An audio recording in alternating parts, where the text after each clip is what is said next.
All right, back. HSC Podcast 146.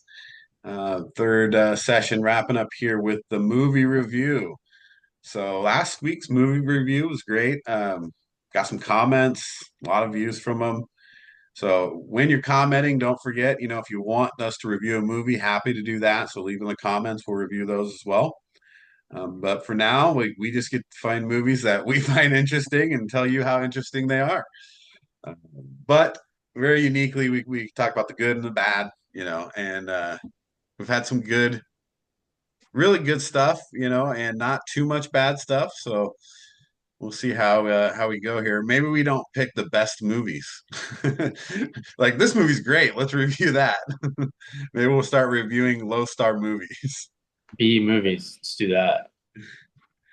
B movies, and people won't even be able to find them anywhere. They'll be like, "What is this movie they're talking about?" All right, so let's jump into movie reviews here. We're gonna start. Wes, what was your movie that we're reviewing? Uh, Blade Runner 2049. All right, so this is a long movie again. Derek's complaining about that. So we'll give. Who do you want to do the good and the bad? Then you can give us your overall. Uh, Steve, you do the good. Derek, bad. Fair enough. Fair enough. I like it. So yeah, I mean, I had never seen this movie before. It was a very good movie. I'll admit, it took me twice to watch it because I fell asleep the first time, but I was also really tired because it's really long. So I picked it back up, watched it in full again, which kind of helped me because it is a little bit slower developing. The beginning jumps out, but then like after an hour in, you're like pick it up a little. But the action that is in it, and the acting from um, Gosling. Gosling. Like play so my name. So yeah, for the Gosling was just he really played the part well of trying to encompass what it'd be like to be, the guy that the Blade Runner, right? He's hunting his own kind. I love the storyline of how it's the outdated models that became more self-aware that they're hunting those down and they just kind of moved it forward, into like the 2049 in LA. And I love the way they laid out what it looked like in 2049 there. And it may not look like that for us in real life in 2049, but for the movie and how they're moving it forward, right? It does definitely, do it justice of, what that the environment would look like. And so that's a really cool part to me.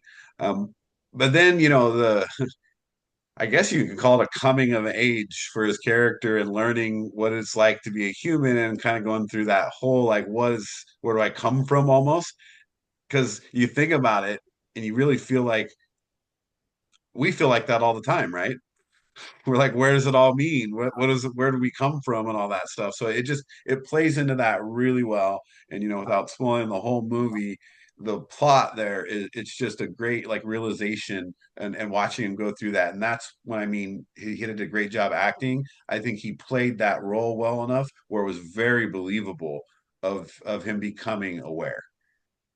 And so really enjoyed that part of the movie as well. So overall, nothing bad to say about it. Personally, I thought it was a good movie. I'd watch it again if I had an extra 4 hours. But very, very good movie. So really enjoyed it. What's the bad? Well, like Steve, I had never seen it before, so it was the one that always, it's weird because, yeah, maybe it's because it's so long that it was always interested in seeing it because I've seen the original. Um, Philip K. Dick was from a novel. He's also, the one that wrote Total Recall, Minority Report, all that. So you get the whole dystopian society in the future with like Minority Report or this that's like with the androids. And for me, the music, I didn't like the music at all. It kind of bogged down the movie kind of to me. And then the other thing that was kind of weird was there was a lot of over sexualization of stuff going on. Like, like with the Anna de Armas's character, and then you had the other replicant streetwalkers, and then even the um his boss was kind of hitting on him at sometimes, and I was like, that's kind of weird. So for me, there's just kind of some weird stuff going on, and I was like, oh, my son better not be coming in here because it's kind of. But I like the story, and then it played well, and then I guess the whole. Well, I guess I can't talk about that because they give stuff away. But then it's also cool because Harrison Ford was back. Yeah. Yeah, I mean, cast wise is pretty good. I mean, even Batista, his little thing at the His beginning, his that cameo was pretty cool. I like that part. because it was poignant. He had a very poignant part. So Right. So it gets hard to follow at points too. That would be my only downfall to it. You're just trying to stay with a very complicated movie, and if you're not really into watching the original and the storyline, sometimes I could see people getting turned off by it being hard to follow. yeah. Good movie though, definitely worth watching. So I would recommend it. Wes, give us your kind of overview. What's your overview review of it? Overview review. Well, I mean, I just, of course, Las Vegas part is my favorite, but Las Vegas can never look like that. But the fallout, and just um, how he's, how he searches for that, well, the person that's missing, the replicant that is everyone can't believe something happens. I'm not going to give it away, but a miracle happens. And his search, I think the mystery part of it was cool Yeah. because you're just kind of like, okay. And the way he goes about it and going to the archives, the little details like that. So I like stuff like that. It's kind of like a mystery, but the action is, um, the the beginning at the farm scene. That I mean, it's just realistic. It's not over the top. Um, and I like when they fought in the casino. I was just say, do you want to get a drink? Okay, Yeah. that was awesome.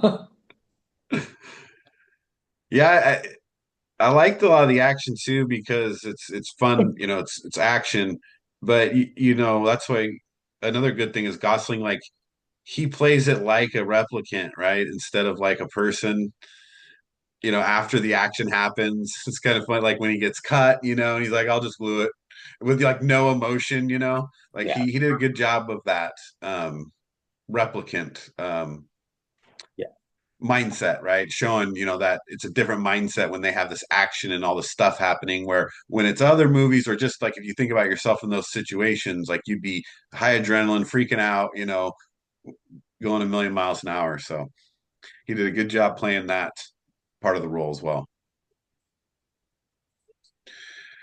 All right, good stuff. So great movie there. So good pick, Wes. All right. Well, if you haven't seen it, we just reviewed Blade Runner 2049. Definitely worth a watch. Check it out. Tell us what you think. All right, well, let's go to Derek's movie. My movie is from 2006. It's The Prestige. I'll have Steve the Bad, West the Good. All right, Wes, you want to go first? yeah. Well, number one, that's what came out was the how amazing the sets are in that movie. It's period piece and like 1890s London. It's very well detailed. Of course, the acting. Uh, you have Christian Bale, Michael Caine. It's a Christopher Nolan film, so it's very again, the it's just very well done on that front. Um, the cinematography is another great thing. It's the way the film looks. It's captures the essence of the movie. The beginning where they do the one the trick where there is a catastrophe is really it's shocking, and you're just like, oh man, it kind of it's the way it's done is just uh it's scary, but I like that kind of like because in the beginning it's a little, you're trying to get into it and you're like, oh my God, she's dead. She's not gonna get it. The whole thing with Nikola Tesla, the transporting scene is really cool. Um, and the storytelling overall, the writing. Um, Scarlett Johansson makes an appearance. That's always good. So overall, yeah, I like the movie. It took me twice to go through it. I fell asleep, but I finished it today. Yeah, it's I a like magic. I like magic movies. It's just like the part where they open the door and Scarlett Johansson, the floor comes out, and you kind of wonder like how they do that, and they kind of show you some of that. Some of the magic, like how it's done, and um, the Christian Bale part with the gun. You're just like, oh no, you're screwed. It's like, what is he gonna do? It's like, how's he gonna get himself out of this? right. And it didn't go so well. So it also shows the reality of how magic doesn't quite go the way you think. It shows both sides, so there's an honesty to it, Yeah, I love that.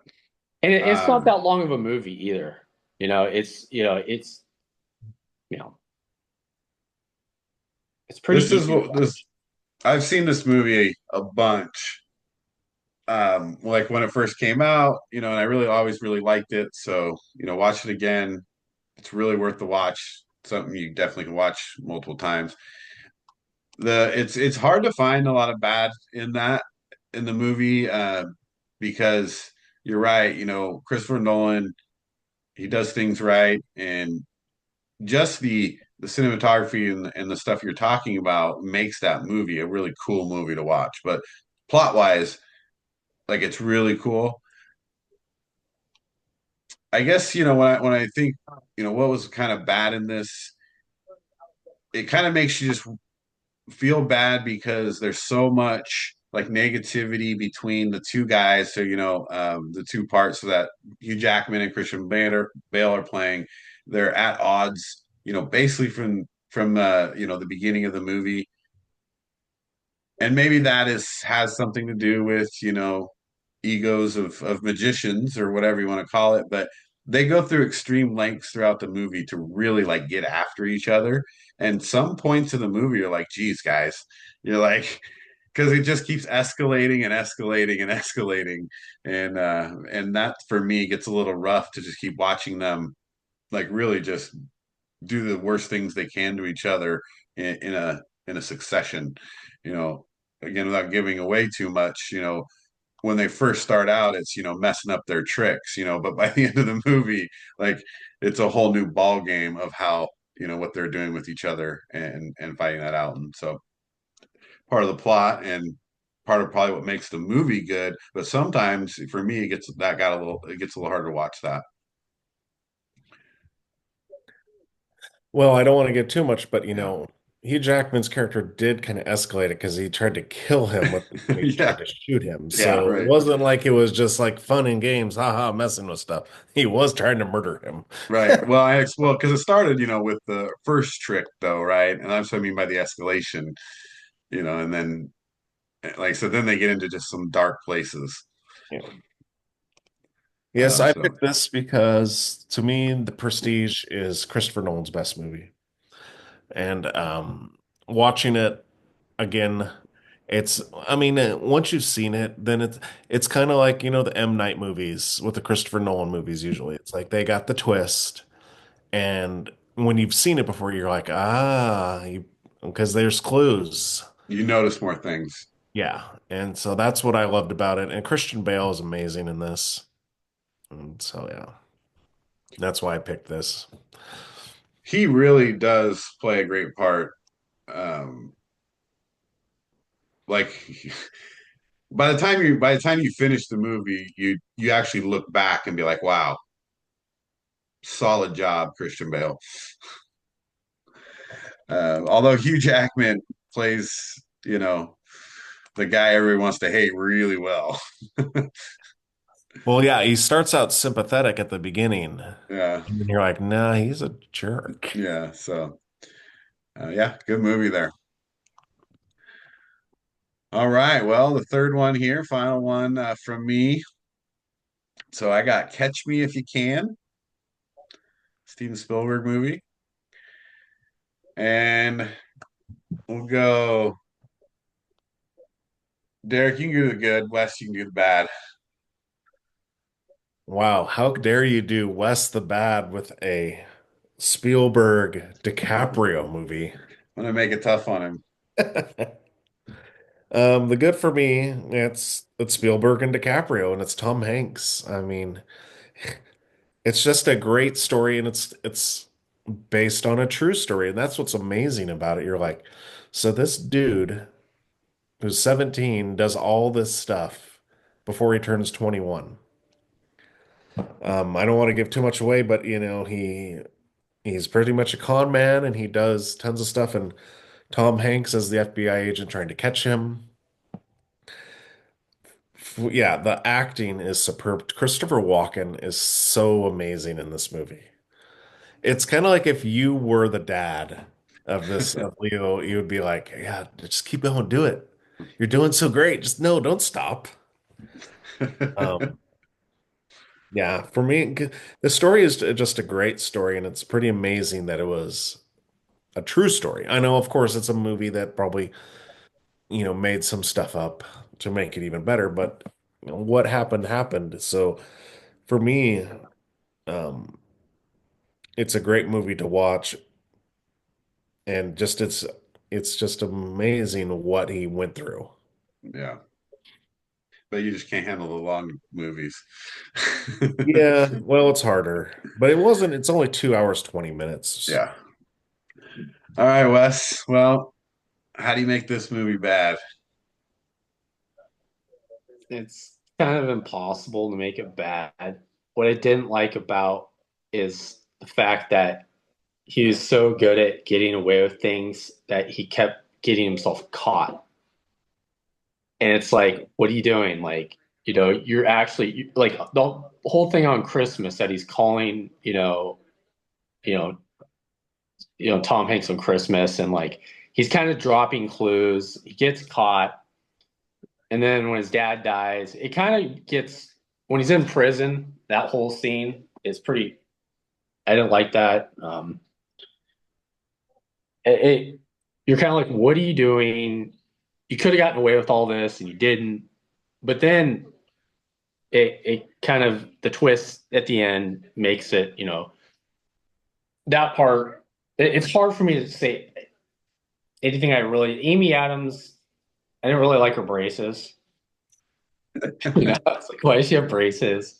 The whole doctor scene, like now you're a doctor, like okay, what else are you gonna be? You're gonna be an astronaut, Yeah. you know.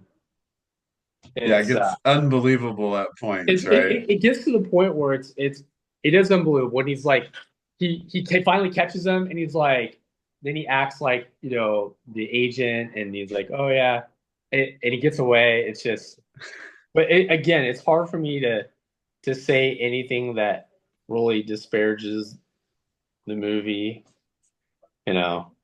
Right.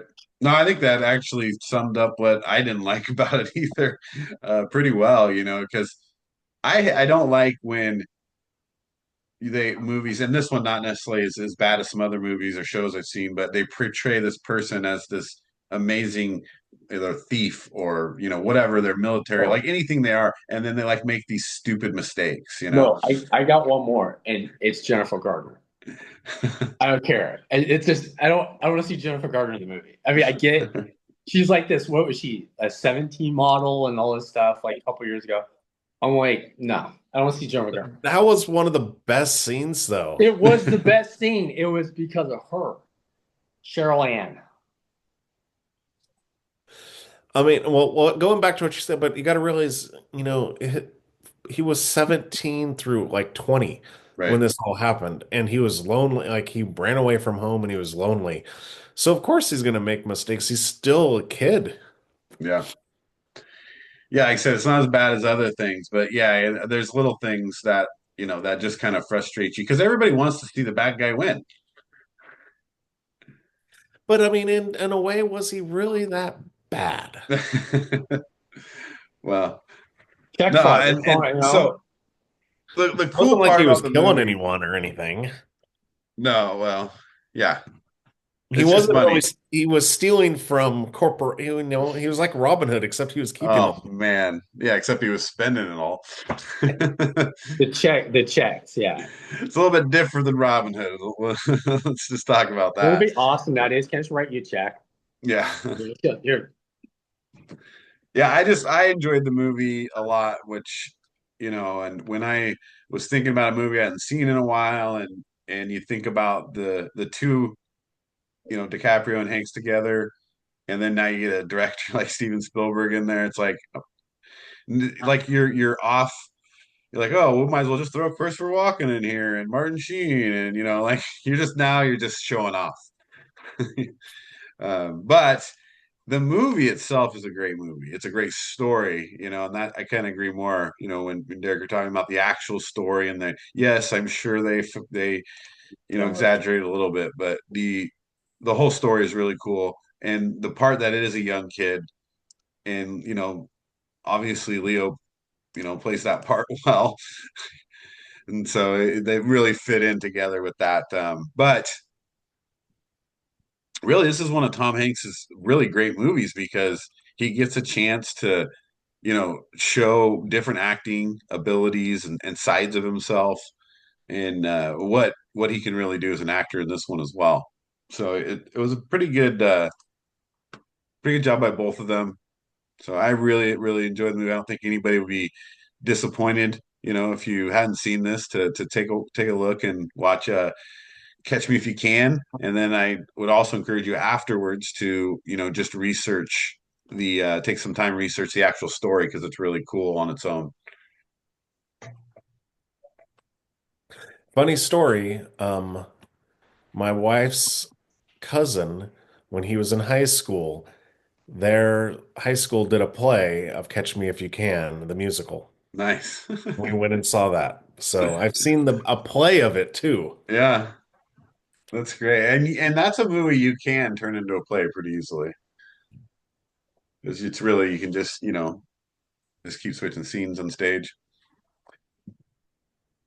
Yeah, so awesome. So three movies we reviewed. You can go back and listen to them. We'll give you can get the highlights out of them. We're going to pull shorts. So if you want to just listen for the shorts on them, you can listen on the channel under the shorts channel. So Catch Me If You Can, Blade Runner 2049, and The Prestige. So all great movies.